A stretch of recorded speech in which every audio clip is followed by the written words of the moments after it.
Welcome to the Sex After Kids podcast, a place for parents to come and learn together about the sometimes bumpy road back into the saddle of their sex life after adoption, birth, or joining a blended family. I'm your host, Sofia Ashley, certified sex educator and sex coach, mother and stepmother, and your totally TMI guide to becoming BFFs with your body and initiating easy and connected and confident, naked, sexy fun times. Here we are, one part science of sex, one part mindfulness magic, and one part straight up real talk to help you find the spark in yourself and your relationship after kids. I'm so glad you're here.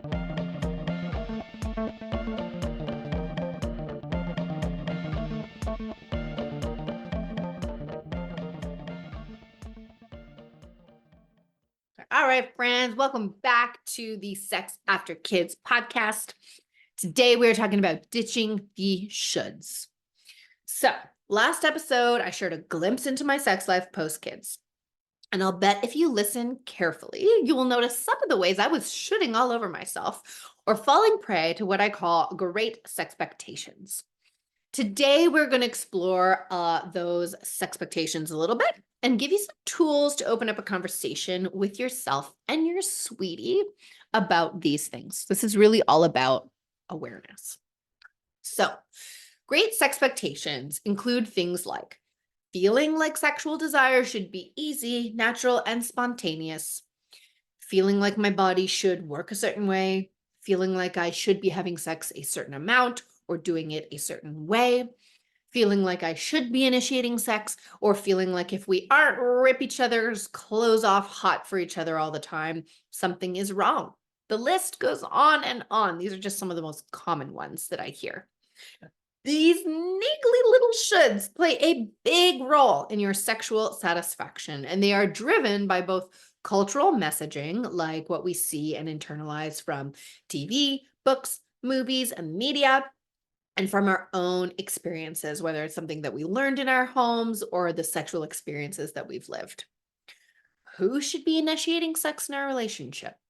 What should sex look like? Or what counts as having sex? Is penis in the vagina sex? Is making out sex? What about dry humping? Who gets to finish and what vibe should it have? Should it be sexy, romantic, kinky, new, exciting? Are parents allowed to have kinky sex or any sex at all? I mean, of course they are, but still, does society feel comfortable with that? I'm not sure all of the time. Newsflash, people, you get to decide all of these things. You get to decide as a team what is going to work for both of you in your sex life. So maybe your sex life was trucking along just fine before kids, or maybe it wasn't that stellar and the kids were the last nail in the coffin of your sex life. Either way, the unsaid and unacknowledged shoulds that are driving your expectations about what your sex life should look like are killing the vibes, dudes and dudettes. So what are we going to do about it? There's a few pieces at play, and we'll dive into some of these more in future episodes, but where can we start? The first is understanding how libido, arousal, and desire actually work.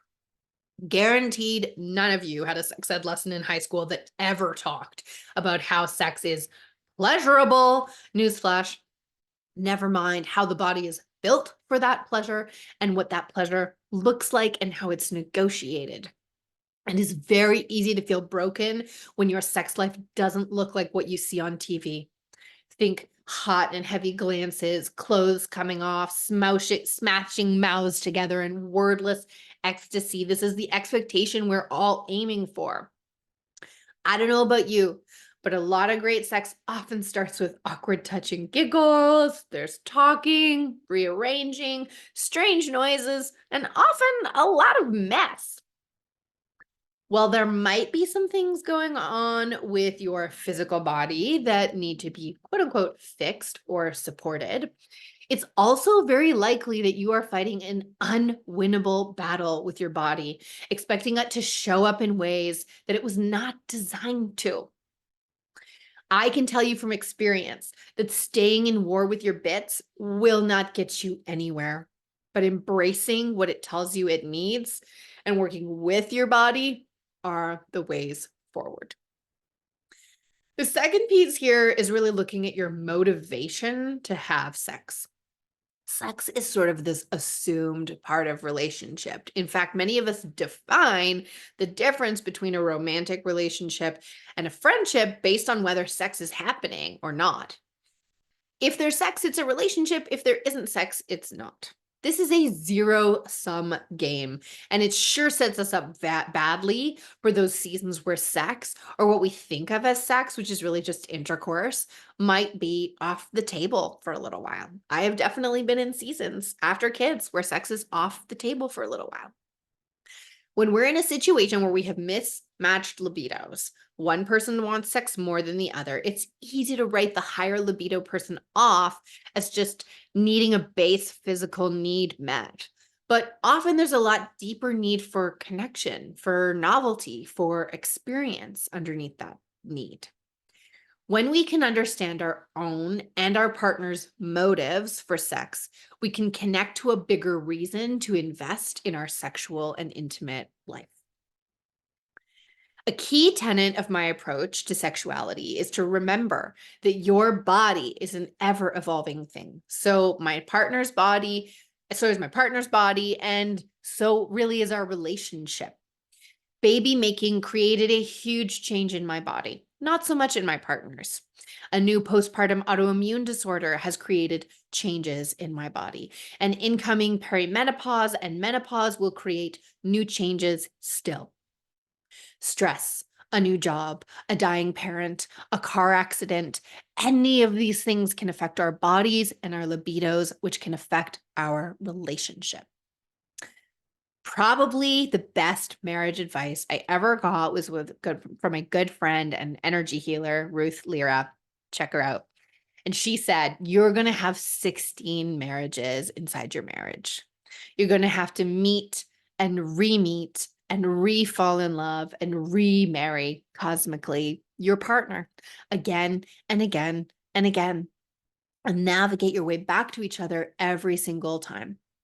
And I would say that that is true for your relationship to yourself. It's true for your relationship to your sexual self, as well as the sexual part of your relationship with your partner.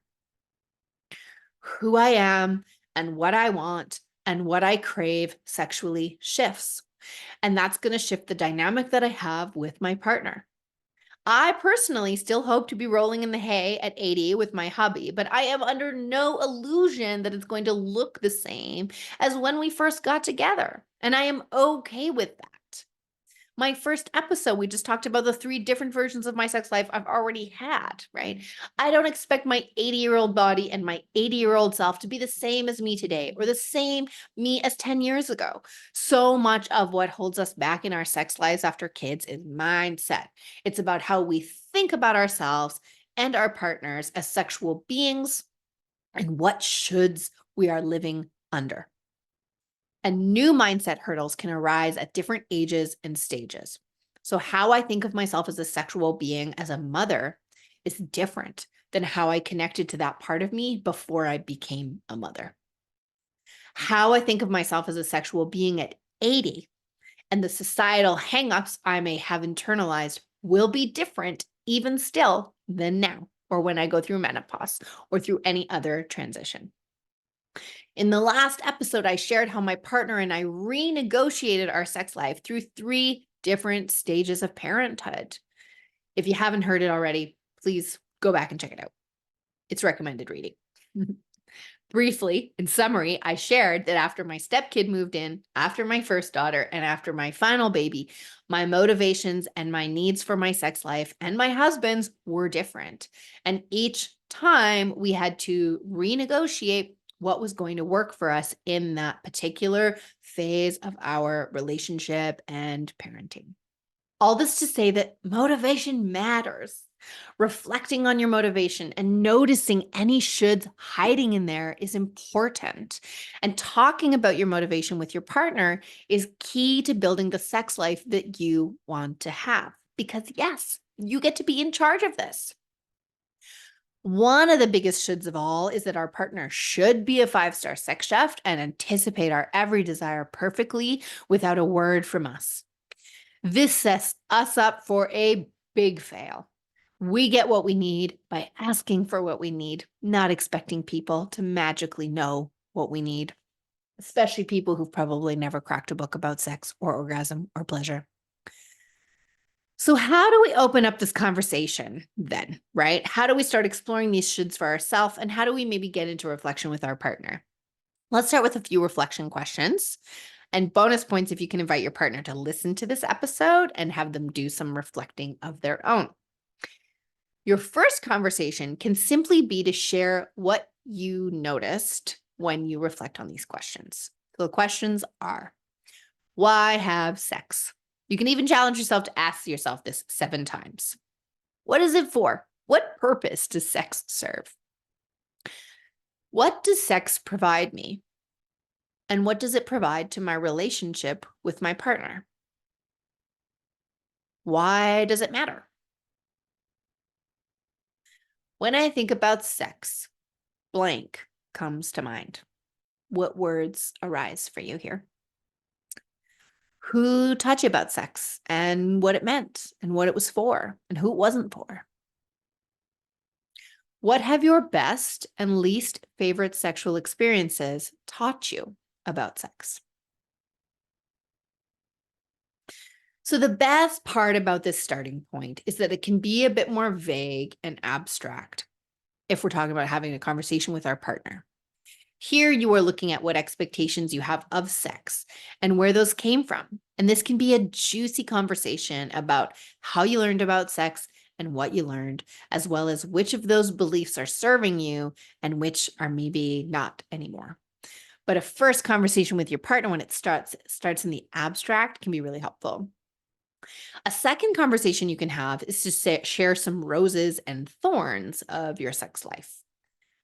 So looking at today, right now, what is currently working well in your sex life or your couple connection if you're not having sex?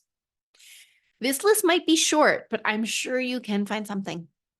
This could be how you make time for each other. This could be how you give each other a kiss before bed each night. This could be how you love watching Netflix together. And if you're not having sex at all, think about what's working in terms of those moments where you do feel love and connection, flirtation, or when you feel like a team, all those kinds of things, right? What is working? Is it a certain way of initiating? It is a certain kind of touch. It is a certain duration or a certain move. Is it certain words that your partner might say? Is it watching a show and an eating a ritual snack at the end of the night together? What is going well for you in your couple connection and in your sexual connection if you're having sex right now? Next question is to think about what's missing for you, which is not necessarily the same as what's not working. So, what is missing for you? Are you missing a certain feeling? Are you missing a certain touch? Are you missing a certain feeling of being desired? Are you missing being naked together? I miss being able to walk around naked in my house. Can't do that anymore with a 13-year-old. Are you missing laughing together? Are you missing new and spicy things? Are you missing having time together? Yup. What are things that used to work well in your relationship or that used to fuel you that you're missing right now for whatever reason? And they might feel impossible to get back, but that's okay. There's a beauty in just acknowledging something that you miss. Encourage yourselves to go to a level deeper than the surface here. When we think about cis men in particular, we can stick them in a stereotype, like he just wants to get his dick wet, pardon my language, or they just want to get off. But often underneath that, like I said before, is actually a desire for a connection, a desire to feel seen, a desire to feel validated, a desire to feel loved and wanted. And when we can see the need, the emotional thing that we're looking for underneath, we can explore more creative ways of getting the need met. So often what happens is our partners conflate. They put sex and connection together. Sex is a strategy for getting connection. But there are other strategies for getting connection met if we're more clear on the fact that what we want is connection and not sex. Finally, we can look at what's not working. For now, you may want to avoid diving too deeply here. It depends on where you're at with your couple connection and your conversation. But if there's some really specific things that need to stop now, be clear about those. But you will have a much more productive conversation if you start with questions 1 and 2 first. So what you want and what's missing. And like I was mentioning, we want to be careful about stereotyping each other and writing off what the other person is saying to each other. So nobody's frigid. Nobody's a horn dog. Just try to hear what your partner is saying and get curious about what's underneath maybe what they're saying. Take some time and be thoughtful about your answers to these questions. What's working, what's missing, and what's not working. Last observation question is to think about what an ideal sex life or intimate life would look like for you right now in this season. So not forever, just right in this moment. Ideal and practical / realistic. Okay. So you can think about how often you would feel like, how often would be enough. And I always say this when you're developing a contract or an agreement here, we want to think of this as an experiment, right? So let's set up an agreement that we're going to experiment with. If you agree to try for once a week, it's an experiment. Try it for a couple weeks, then check in. Does once a week feel like too much for one person or manageable? Does once a week feel good for everybody? Does once a week feel not enough and we could actually manage more? Who knows, right? So think about what would be ideal. Think about frequency. Think about what we're doing. And then remember to take it as an experiment. Remember to be like, we're just going to do and observe. There's no right or wrong here. There's no fail. There's only learning. We want to observe and notice what's working. Because like I said in last episode, if I wasn't paying attention, I wouldn't have noticed that in this phase of my life, I'm needing new and novel. Maintenance sex is not working for me anymore. I need interesting things to be happening. We can also think here about what we actually need. So there's a whole lexicon of sexual activity, not just penis and vagina. What if, could you be willing to give your partner a blowjob once every 2 weeks, or give them a hand job once every 2 weeks, or have them go down on you once every 2 weeks instead of having full-blown, intimate, sexy time? What if you agreed to just cuddle naked with no pressure for anything to happen and just see what happens? That's actually been a very helpful move in my relationship. We're just going to agree to cuddle naked for an hour once a week and see what happens. What if we got naked and played a board game together, right? We can get creative here. And it might be that you need to start with just a date night or time together. If you are really stuck in the initiation phase, we're going to be talking about the 4 phases of the next naked, sexy, fun time cycle too. But if you're very stuck in initiation and you don't even want to have sex and there is a wall of resentment, just having more fun, playful, connected time together that's not naked is important. So how often? What are you doing? What feels good for people? Can you get creative and broaden the lexicon, the vocabulary of what's going to give people what they need? It's a shorter and sweeter one today. I just really wanted to get us thinking about what shoulds are shoulding all over your sex life right now. Okay. So I know I've already kind of led into how to start a conversation about this, but now that we're clear on what to reflect on, what's working, what's missing, what's not working, and what do we want it to look like? How do we have a conversation, right? Obviously, we're going to start with reflecting by ourselves. In an ideal world, you're reflecting and your partner is reflecting. But these conversations can be tender. They can be personal, right? So those first conversations we were having that were more abstract and more vague are really great for your first foray into this conversation. If you have not been talking openly about your sex life at all with your partner, then just having these more intellectual, like theoretical conversations about what you learned about sex and where you learned it and those mindset types of questions are a great place to start. When we get into actually talking about our sex life, things get a little bit more tender. So we want to develop some tools. One tool I just want to recommend is my free Light Your Fire 5-day challenge. The last day of the challenge has a full walkthrough on how to get really confident starting this conversation, as well as some great tips on how to really hold space for your partner and how to ask them to hold space for you. But a couple of tips here are, one, to start with an agreement that you are both working towards the same goal, which is to make your sex life better for both of you. You both have valid needs and desires, and hopefully you both want to make the other person happy and satisfied. This conversation is about helping each other to do that. So we're going to get out of the stalemate, we're going to get out of the arguments about sex, and we're going to try something else, which is going to start by talking about it. Tip number 2 is to remind each other to try not to be defensive. It's hard. This is feedback. It is precious gold, without which we can't really do a great job. Remind yourself that masterful lovers listen to what their partners need. They don't guess. So if you want to be a masterful lover, ditch the ego, ditch the defensiveness, and just open your ears and hear. Both of you. Tip number 3 is to have the conversation ideally when you're both in a good mood and not exhausted. So 11 p.m. before bed is not the time to have this conversation. Book a lunch date or a walk and a drive. Do something fun before you dive in so that you're feeling good and connected. Carve out the time to do this. Tip number 4 is always to start with the good. Start with what's working and what you want more of. Put less emphasis on what you don't want anymore unless there's something that really needs to stop. The goal here is that you want to be clear on what you do want. And when you're clear on what you do want, you should get less of what you don't.